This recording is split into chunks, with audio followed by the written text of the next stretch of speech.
Bapa di surga, terima kasih Yesus. Terima kasih ya Tuhan karena Engkau begitu baik kepada kami, Kau yang memberkati, Kau yang mengajar kami, Kau yang menolong kami. Terima kasih Bapa, dalam namamu kami berdoa. Amin. Ini ya, judulnya tuh hidup normal di dalam kasih Tuhan. Oke? Nah, itu saya, ya. Yes.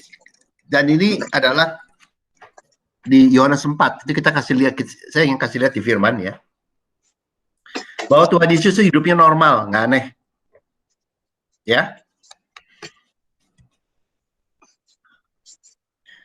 Terus jadi slide berikutnya. Di slide 3 itu Yohanes 4 ayat 6 dikatakan, di situ terdapat sumur Yakub. Yesus itu sangat letih oleh perjalanan. Karena itu ia duduk di pinggir sumur itu hari kira-kira pukul 12. Ya. Jadi di sini dikatakan di firman di ayat 6 itu Yesus itu letih. Karena itu dia duduk. Ya, jadi kalau nggak ada masalah itu dengan capek dan istirahat. Nggak usah dipaksa. Ya. Jadi kalau capek dan kemudian duduk, ya nggak apa-apa. Yesus juga melakukan itu kok. Jadi orang tuh nggak bilang, oh kamu di dalam Tuhan nggak boleh capek, mesti semangat terus. Ya semangat, capek ya capek, gitu loh. Ya. Jadi itu Yesus tuh letih dan dia duduk. Di slide berikutnya ya, di ayat 7, lihatin. Ya. Maka datanglah seorang perempuan Samaria hendak menimba air. Kata Yesus kepadanya, berilah aku minum. Jadi di sini Yesus tuh haus. Ya, jam 12 siang haus. Dan minta minum air. Jadi kalau haus dan mau minum, ya nggak apa-apa.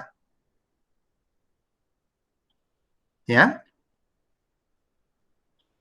Jadi haus dan mau minum, ya nggak apa-apa.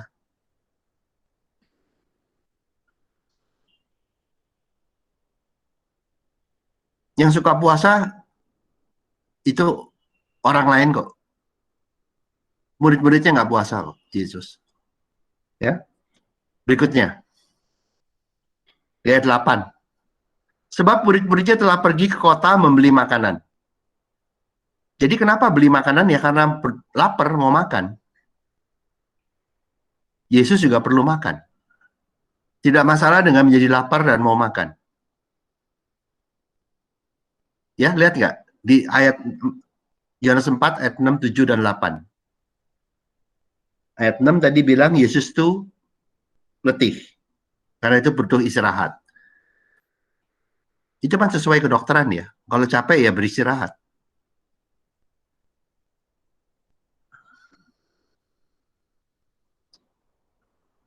Nggak ada urusan dengan percaya nggak percaya. Kalau capek ya beristirahat. Sesuai yang dikatakan oleh dokter. Yang ngajarin nggak ikut dokter, itu kan agamawi. Berikutnya di ayat 7 tadi, haus dan mau minum. Kalau haus ya minum, nggak apa-apa.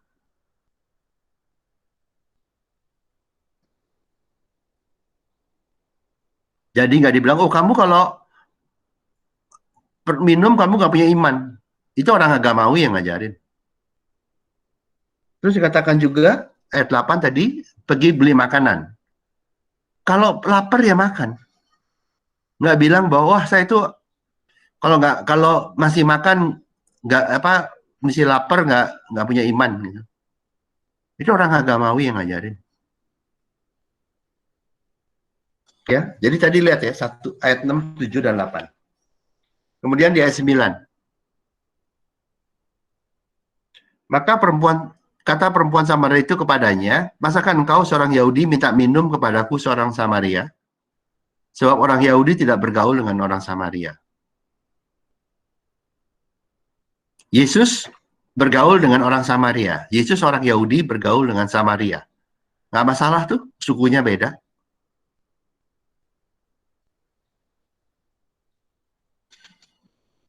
Yesus bergaul sama Samaria. Orang putih bergaul sama orang hitam. Mestinya nggak masalah. Jangan dibilang kaum hitam tuh HAM, dikutuk Tuhan. Itu agamawi yang ngomong. Alkitabnya nggak bilang orang berkulit hitam tuh dikutuk.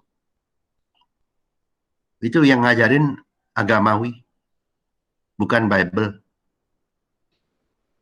Ya, lihat nggak? Jadi ayat 4, 6, 7, 8, 9. Sebenarnya normal-normal aja ya. Nggak masalah bergaul dengan yang berbeda. Ya. Nah, lihat. Nah, terus Tuhan Yesus bagaimana? Di ayat 10.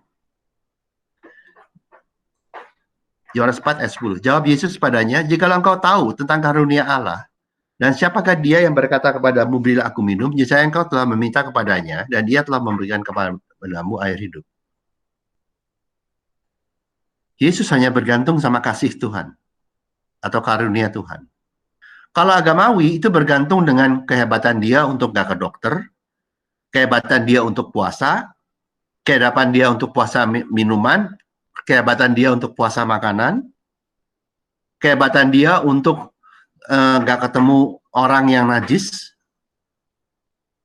atau melakukan hal-hal yang tabu, yang agamawi menabukan, seperti di dalam hal ini, orang Yahudi nggak boleh ketemu Samaria, itu agamawi semuanya mengandalkan itu, perbuatannya manusia.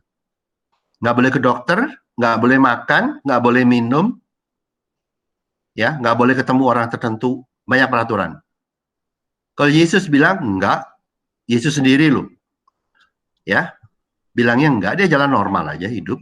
Tapi dia di ayat 10, yang berbeda dengan agamawi, dia bergantung sama kasih karunia Tuhan.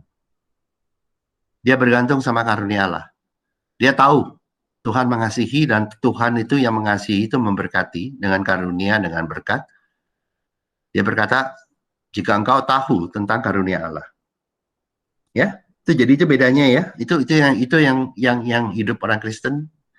Jadi kalau orang Kristen saat ini ada yang bilang agamawi, ya, agamawi salah di Kristen, itu bilang nggak boleh ini, nggak boleh itu. Itu sebetulnya udah Tuhan udah jawabannya di sini nih, Yohanes 4 ayat 6. Tadi ayat berapa tuh? Ayat 6 sampai 10. Udah dikasih tahu bahwa itu yang agamawi itu salah. Itu ciptaan manusia, ciptaan orang, bukan dari Tuhan. Ya. Lihat ya. Kemudian di Yohanes 4 ayat 25. Ini cerita di Samaria. Jawab perempuan itu kepadanya, aku tahu bahwa Mesias akan datang yang disebut juga Kristus.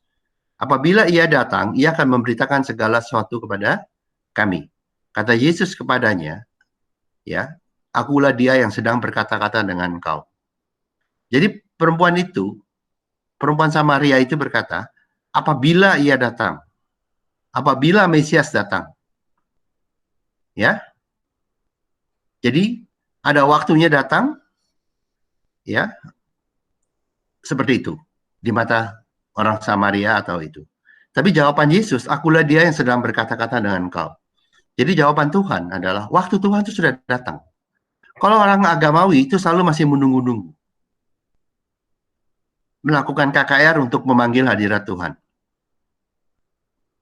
berpuasa untuk memanggil kedatangan Tuhan, nggak ke dokter untuk memanggil mujizat Tuhan, nggak makan untuk dapat makanan mujizat terjadi, ya, nggak melakukan hal tertentu untuk menunggu untuk membuat Tuhan datang. Tapi itu bukan Kristen ya, itu agamawi. Tapi kalau Tuhan, waktunya sudah datang. Kapan? Ya sekarang, detik ini, hari ini udah ada. 2000 tahun yang lalu. Dan sebelumnya juga Tuhan selalu ada. Jadi bagi yang membutuhkan kasih-Nya, yang melihat kasih yang membutuhkan kasih, waktu Tuhan sudah datang. Kalau kita nggak puasa, tetap Tuhan sudah datang. Kalau kita nggak puasa minuman, tetap Tuhan datang. Kalau kita ke dokter, tetap Tuhan datang. Kalau kita nggak makan, tetap Tuhan udah tiba. Kalau kita ketemu orang tertentu, tuh yang dipandang oleh agamawi najis, seperti orang putih tertentu lihat orang hitam najis. Enggak, waktu Tuhan sudah datang. Itu salah, itu agamawi. Yang benar adalah waktu Tuhan datang, dia mah hadir, dia sudah ada. Ya, akulah dia yang sedang berkata-kata dengan engkau. Waktu Tuhan berkata itu, Yesus ya memang dekat sama orang perempuan Samaria itu. Dia menyatakan bahwa dia sudah ada, datang dan dekat dengan orang Samaria tadi. Jadi waktu Tuhan telah tiba bagi yang bergantung padanya. Meskipun kita tidak bisa melihat dia, tapi dia selalu ada bersama kita. Karena waktu Tuhan sudah ada bagi yang menerima kasih-Nya. Tapi bagi yang agamawi, waktu Tuhan belum tiba. Seperti untuk waktu mujizat di Kana, waktu ibu dari Yesus itu memerintah Yesus dengan memakai hukum Taurat, waktu Tuhan belum tiba. Jadi untuk orang agamawi, waktu Tuhan belum tiba. Jika mereka masih mengandalkan puasa untuk kehadiran Tuhan, saya kasih tahu ya, waktu Tuhan belum tiba untuk mereka. Kalau mereka untuk mengandalkan untuk tidak ke dokter untuk mukjizat Tuhan, saya kasih tahu ya, waktu Tuhan belum tiba. Tidak ada mukjizat. Kalau pakai agamawi untuk bilang mendatangkan Tuhan, saya kasih tahu ya, waktu Tuhan belum tiba. Tapi yang bergantung dengan kasih Tuhan, waktu Tuhan sudah tiba. Ya. Kemudian kita lihat di slide berikutnya. Ya, di ayat 27. Pada waktu itu datanglah murid-muridnya dan mereka heran bahwa ia sedang bercakap-cakap dengan seorang perempuan. Tapi tidak seorang pun berkata apa yang kau kendaki atau apa yang kau percakapkan dengan dia. Ya. Murid-murid itu nggak tahu apa yang Tuhan lakukan. Atau apa yang kasih Bapa lakukan di dalam Yesus. Nggak tahu. Dan nggak perlu tahu. Karena pekerjaan Tuhan di dalam diri manusia, di dalam dirimu, di dalam orang lain, itu adalah rahasia Tuhan. Kamu nggak perlu tahu. Kenapa orang itu begini dan begitu? Itu antara Tuhan. Tidak perlu kau tahu. Kita tidak dipanggil untuk jadi maha tahu. Jadi murid-murid tidak tahu. Misteri bagi orang lain. Ya.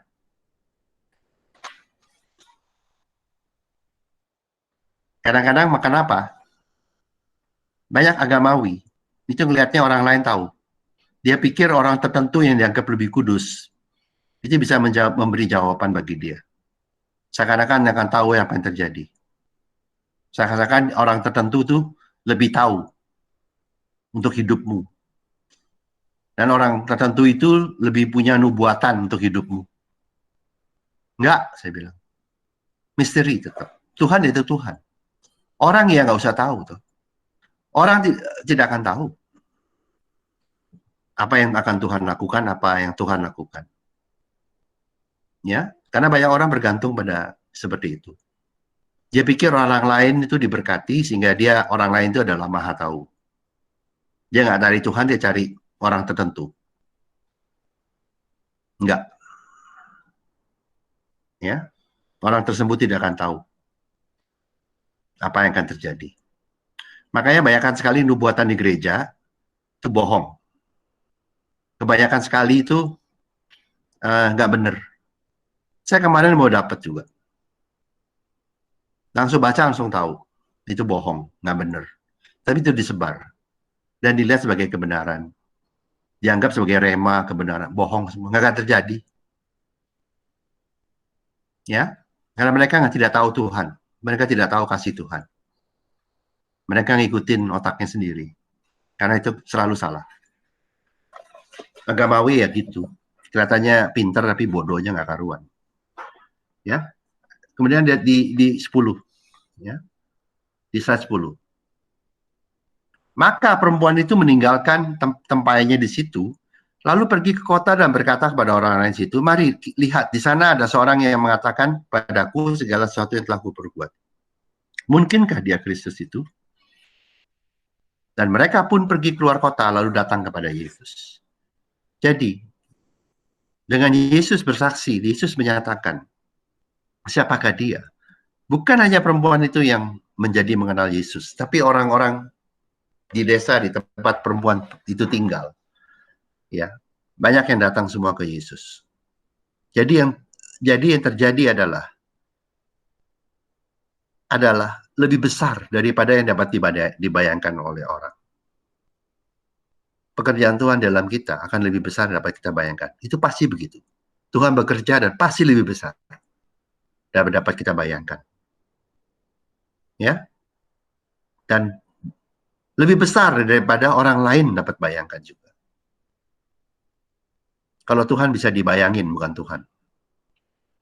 Kalau Tuhan besarnya seperti apa bisa diukur oleh manusia, itu bukan Tuhan.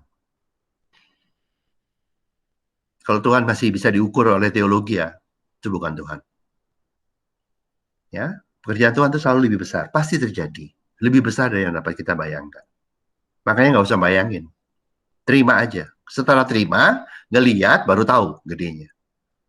Kalau dibayangin sampai kapan juga nggak dapet. Makanya banyak orang tuh mencari rema ya cari terus saya memang mati, nggak ketemu-temu. Karena otaknya salah, agamawi. Oke? Ini mesti di Yohanes 4 yang sama, ayat 31. Di slide berikutnya. Sementara itu murid-muridnya mengajak dia, katanya, Rabi, makanlah. Akan tapi ia berkata kepada mereka, padaku ada makanan yang tidak kamu kenal. Maka murid-murid itu berkata kepada orang yang lain, adakah orang yang telah membawa sesuatu kepadanya untuk dimakan? Kata Yesus kepada mereka, makananku ialah melakukan kehendak Dia yang mengutus aku dan menyelesaikan pekerjaannya. Ya, jadi Tuhan itu akan memuaskan Yesus. Tuhan akan memuaskan orang yang bergantung pada kasih-Nya. Jadi Yesus lihat nggak? Karena Yesus bergantung pada karunia Tuhan, dia normal aja.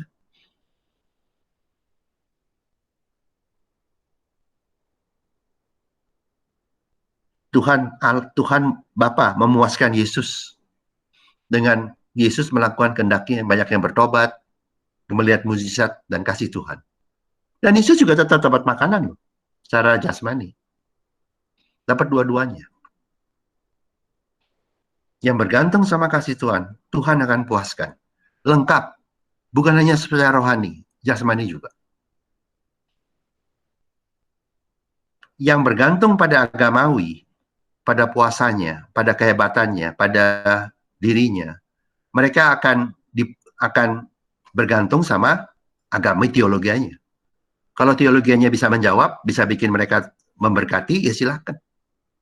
Tapi teologi apa cuma ilmu aja, nggak bisa apa-apa.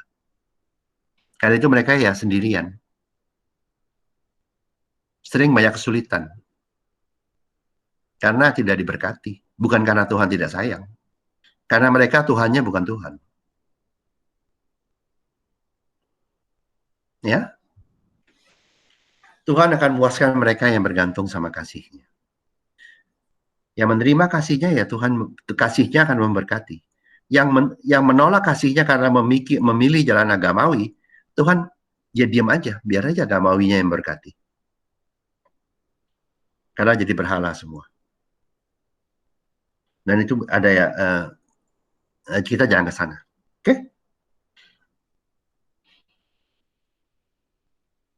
Makananku ia melakukan kehendak Dia yang mengutus aku dan menyelesaikan pekerjaannya.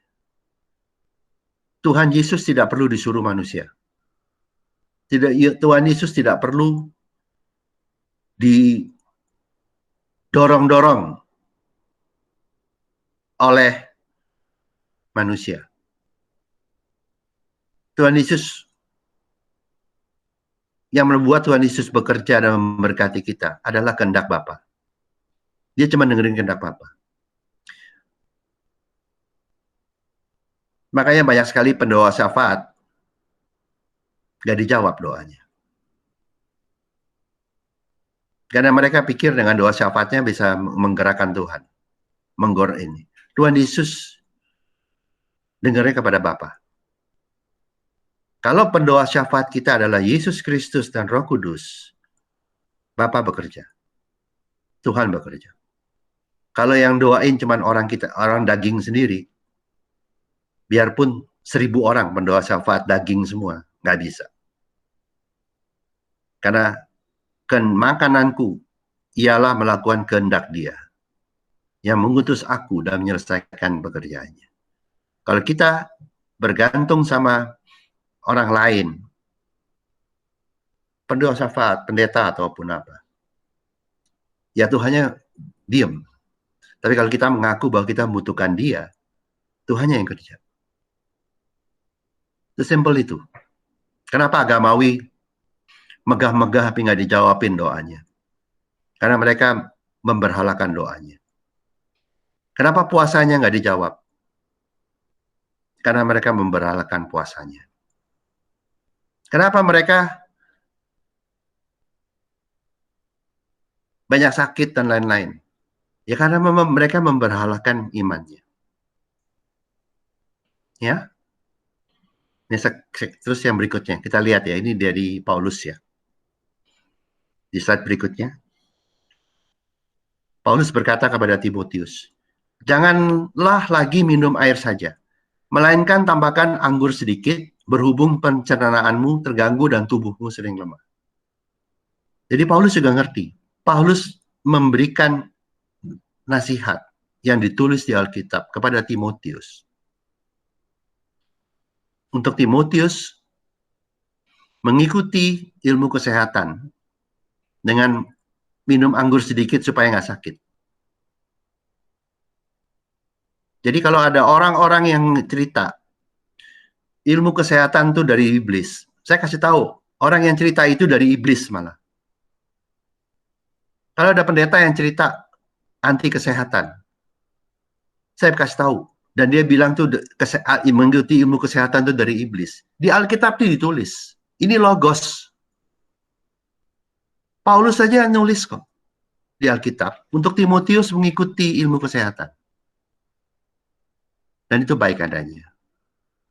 Jadi kalau ada yang bilang bahwa mengikuti ilmu kesehatan itu adalah sama mengikuti iblis, saya kasih tahu. Yang ngomong itu adalah yang juru bicaranya iblis. Karena melanggar Alkitab. Saya kasih tahu. Yang ngajarin teologi itu adalah murid-muridnya iblis. Yesus letih dan beristirahat. Paulus berkata kepada Timotius, minum air, jangan minum air aja. Mungkin air zaman itu kan mungkin kotor ya, ada kuman. Dikasih alkohol, dikasih wine. Supaya lebih baik buat perut. Ilmu kesehatan. Dia nggak bilang, oh Timotius, ilmanmu udah gede, nggak usah apa-apa. Minum aja air, kamu nggak apa-apa. Dia nggak bilang gitu loh. Hidup normal dalam kasih Tuhan.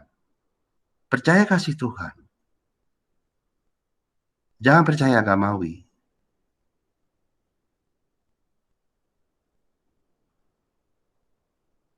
Banyak orang Kristen, mungkin di Amerika, nggak pakai masker karena COVID. Itu bukan karena Tuhan menghukum. Karena mereka mengikuti ajaran yang bukan dari Bible. Nggak apa-apa. Ikuti kesehatan nggak apa-apa. Tuhan Yesus letih ya duduk tuh. Timotius disuruh jaga kesehatan tuh dengan minum airnya yang bersih, dikasih wine, supaya mungkin kumannya mati.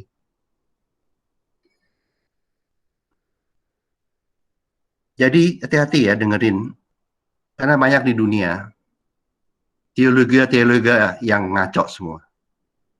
Saya kasih tahu itu bukan dari Bible. You tahu dari mana sumbernya. Ya, tapi Alkitab ini begini. Saya tidak preaching ya, saya bacain ayatnya aja. Saya nggak bikin teologi ya. Saya cuma bacain ayatnya. Ya, Paulus berkata kepada Timotius untuk memperhatikan dan mengikuti waktu itu, dan sampai sekarang juga mesti benar, untuk jaga jangan minum air yang kotor tapi dikasih wine supaya lebih kumannya mati atau apa, dan itu berdasarkan ilmu kesehatan. Itu dari Paulus. Ditulis di Alkitab.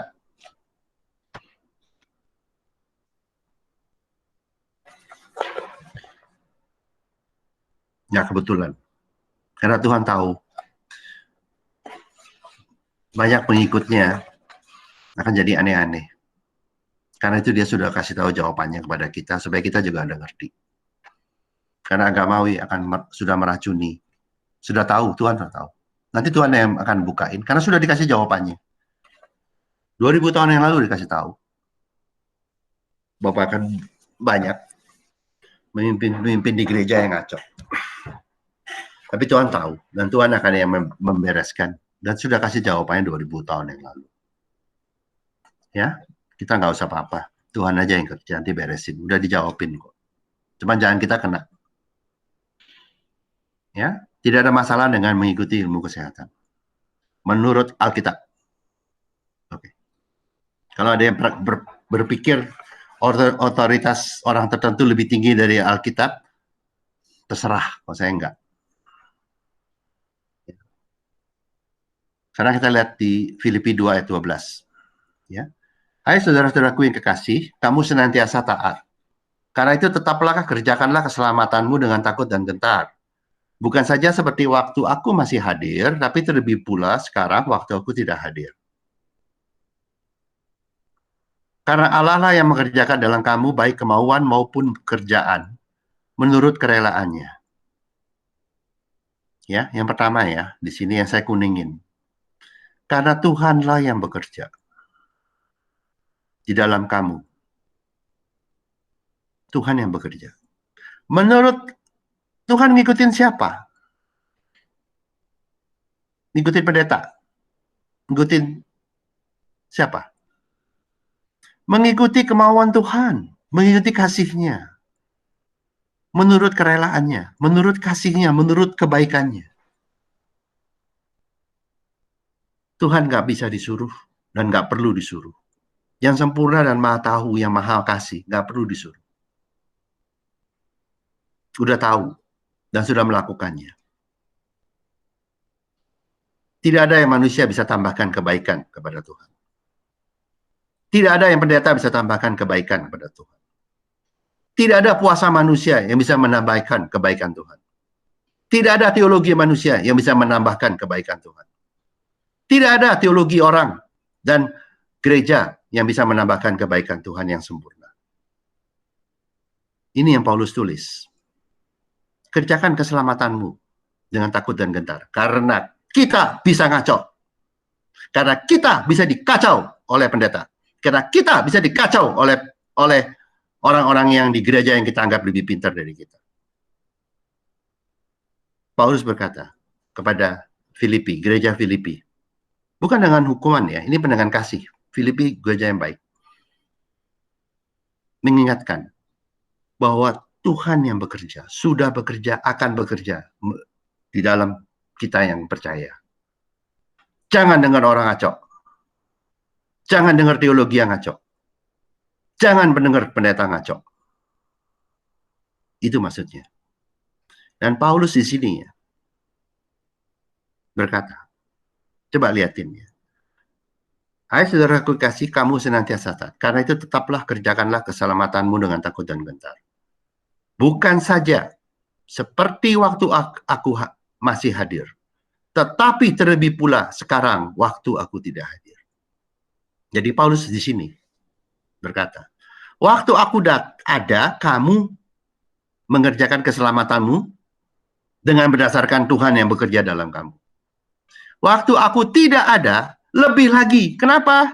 Karena bukan Paulus yang bekerja. Bukan pendetanya yang kerja. Bukan kepala sinodonya yang hebat. Tapi Tuhannya yang hebat. Bukan saja seperti waktu aku masih hadir. Tetapi terlebih pula sekarang waktu aku tidak hadir. Semuanya Tuhan. Jadi bukan dirimu, bukan juga atasanmu atau orang-orang yang kamu pandang lebih hebat. Nggak ada itu. Ayat 13 yang banyak gereja nggak lupa baca. Karena buta semua. Karena Allah lah yang mengerjakan dalam kamu. baik menurut kemauan maupun pekerjaan menurut kerelaannya. Karena Tuhan yang bekerja. Pada waktu kita tahu ini, Tuhan akan bekerja. Bukan Paulus yang hebat. Bukan gereja Filipi yang hebat. Tapi Tuhan yang bekerja. Ya, jangan ikut orang-orang buta di luar. Ya, tidak perlu mengatur kehendak Tuhan, karena dia sudah mempunyai kemauan dan kehendaknya yang sempurna. Yang mau mengatur kehendak Tuhan, itu artinya mereka belum percaya. Mereka masih belum percaya kehendak Tuhan sempurna. Mereka masih menyangkal Tuhan itu sempurna. Mereka masih buta karena dibodohin iblis. Tidak bisa melihat kesempurnaan Tuhan. Yang masih mau merubah Tuhan, yang masih perlu pikir mau dorong-dorong Tuhan, itu adalah orang-orang yang tidak atau kurang percaya. Karena masih buta. Dan bodoh. Ya, berikutnya, di slide berikutnya. Menurut baik kemauan maupun pekerjaan menurut kerelaannya. Cara Tuhan bekerja adalah menurut dia. Banyak orang bilang, Tuhan ini begini ya, harus begini, harus begitu. Ngajarin Tuhan. Yang masih seperti itu masih belum mengenal bahwa Tuhan itu sempurna. Mereka masih buta. Mereka masih menjadi pengikut ajaran tertentu yang bukan dari Tuhan. Yang bukan dari Alkitab. Ya. Karena Allah lah yang mengerjakan dalam kamu, baik kemauan, yaitu kehendaknya, maupun pekerjaan, caranya dia bekerja. Menurut kerelaannya. Tuhan yang tak mempunyai kehendak, Tuhan juga yang mempunyai cara bekerja. Dia yang melakukan. Enak gak jadi orang Kristen, semuanya Tuhan yang kerjain. Yang bikin jadi orang Kristen susah, itu adalah teologi orang-orang yang kurang masih buta, yang Tuhan sayang, tapi masih buta karena masih mengikuti ajaran iblis. Itu yang bikin susah Kristen. Hidup Kristen. Padahal hidup Kristen itu mudahnya gak karuan. Dari Bible. Karena Tuhan semua yang bekerja. Yang bikin hidup orang Kristen susah. Bukan Tuhan. Tetapi teologi manusia. Yang salah. Yang Tuhan sayang kepada orang-orangnya dan satu saat Tuhan celikan. Tapi kita jangan ya. Kita celik sekarang, jangan ikutin. Ya. Mereka juga korban. Korban ajaran yang salah. Ya. Lihat di ayat berikutnya di Filipi 2, sekarang ayat 14. Lakukanlah dengan segala sesuatu dengan tidak bersungut-sungut dan berbantah-bantahan. Siapa yang bersungut-sungut? Mereka yang mementingkan diri sendiri. Siapa yang suka berdebat? Orang agamawi paling suka berdebat. Dan di sekolah teologi diajarin debat. Untuk kritik buku. Berdebat, berdiskusi. Keren ya? Semuanya pakai otak dan jalan diri sendiri. Semuanya bukan dari Tuhan. Kalau you hebat, Tuhan yang hebat. You dengerin dong pewahyuan dari Tuhan. Ya, yang bergantung sama kasih Tuhan, tidak lagi bersungut-sungut dan berbantah-bantahan. Mau ngomong-ngomong aja, ya yang paling nggak usah dijawab, tinggal aja. Terserah kok. Supaya kamu tidak beraib dan tidak bernoda.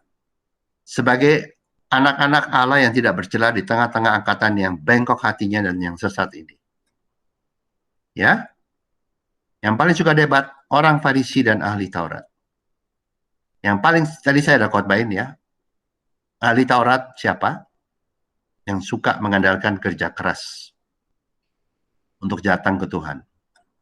Orang Farisi apa? Yang mengandalkan panggilan atau pilihan ke Tuhan. Itulah yang agamawi. Tapi kita jangan ya. Sehingga kamu bercahaya di antara mereka seperti bintang-bintang di dunia. Yang bergantung pada kasih Tuhan, kau akan bercahaya. Di depan ahli-ahli teologi. Di depan ahli Taurat dan orang Farisi. Kau akan bercahaya. Kau akan menjadi berkat buat mereka. Kau akan ngajarin mereka.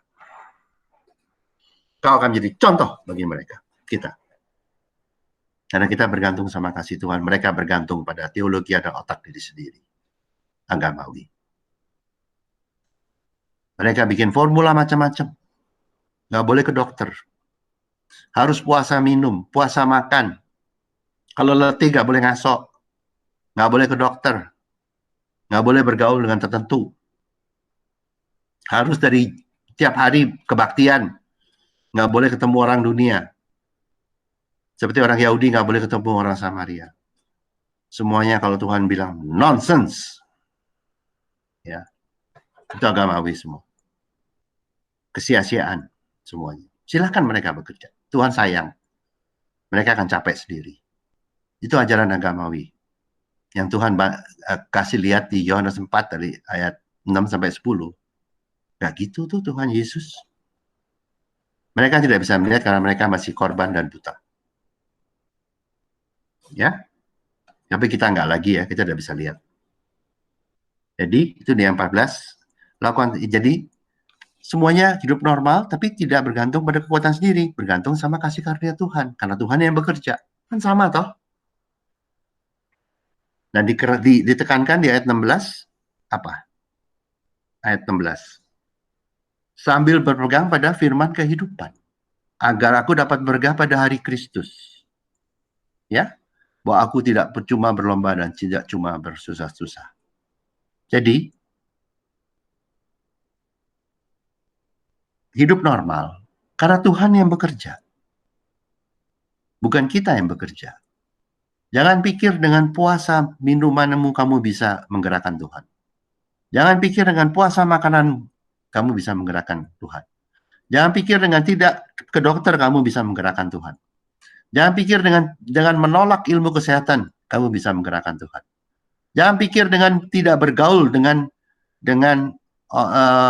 hanya bergaul di orang-orang yang dipandang kudus, yaitu seperti orang Yahudi hanya bergaul kepada orang Yahudi dan melupakan orang Samaria. Kamu bisa mendorong Tuhan? No. Tuhan tetap Tuhan. Yang menerima kasihnya akan menerima kasihnya. Yang berpegang agamawi akan menerima buah dari agamawinya. Ya, yang seperti itu. Ya. Tapi kalau Tuhan bilang, jangan bergantung pada diri sendiri seperti agamawi, jangan sungut-sungut dan berbantah-bantahan seperti agamawi, tapi berpegang pada firman kehidupan yang agamawi lupakan. Ya, hidup dari Tuhan, hidup dari kasih Tuhan. Hidup normal dan bergantung pada kasihnya yang menghidupi kita. Begitu simpel. Cuma seperti itu. Tetap berpegang pada kasihnya. Dan semua orang yang berpegang pada kasihnya, saya kasih tahu ya, bedanya apa sama yang agamawi. Nanti pada hari Kristus di surga, bertemu muka dengan muka, yang berpegang pada kasih Tuhan akan dapat bermegah. Aku dapat bermegah pada hari Kristus. Pada waktu ketemu Kristus, waktu Kristus ditinggikan, ketemu dengan Kristus, aku dapat bermegah. Karena kita berpegang pada firman dan kasih Tuhan. Tapi yang berpegang pada agamawi, mungkin dia berpegang pada kehebatan dirinya. Mungkin dia berpegang pada agamawi ajaran tertentu. Mungkin dia berpegang pada orang-orang tertentu yang ditinggikan. Mereka akan malu dan tidak bisa bermegah. Karena selama hidupnya yang mereka tinggikan bukan Kristus, tapi adalah hal-hal lain dan orang-orang lain di luar Kristus. Mereka tidak bisa bermegah pada hari Kristus. Mereka mungkin selamat, tapi mereka akan malu karena mereka telah meninggikan hal-hal yang bukan Kristus. Seperti teologi, seperti nabi palsu, seperti kekuatan diri sendiri, seperti ajaran agamawi. Mereka akan malu pada hari Kristus. Bukan karena Tuhan memalukan, mereka malu sendiri. Karena mereka ternyata memegang hal-hal lain yang bukan Kristus. Ya? Dan yang kita yang berpegang pada Kristus dikatakan, aku dapat bermegah pada hari Kristus. Karena aku telah mengerjakan keselamatanku dengan mengandalkan Tuhan. yang bekerja di dalam aku. Bahwa aku tidak percuma berlomba, tidak percuma bersusah-susah. Kita semua yang bergantung pada kasih Tuhan. Kalau perlombaan itu ya, dapat juara. Dan itu yang Tuhan lakukan. Yang bergantung sama kasih-Nya. Kasih-Nya memenangkan kau dalam perlombaan. Kau tidak akan percuma berlomba. Yang agamawi, yang menggantung teologi, itu semua dibuntut jauh. Yang bergantung sama kasih Tuhan akan berkata, aku tidak percuma berlomba. Dan tidak percuma bersusah-susah. Karena kasih Tuhan tidak gagal. Ya? Pergangannya seperti itu. Hidup normal, berpegang sama kasih Tuhan. Bukan berpegang pada agamawi atau kehebatan diri sendiri yang anti obat, anti makan, anti minum, anti melakukan hal tertentu, bertemu dengan orang tertentu, najis dianggapnya. Bukan. Biarin mereka begitu. Nanti pada hari Kristus toh mereka akan sadar. Ya, sekian. Mungkin ada pertanyaan.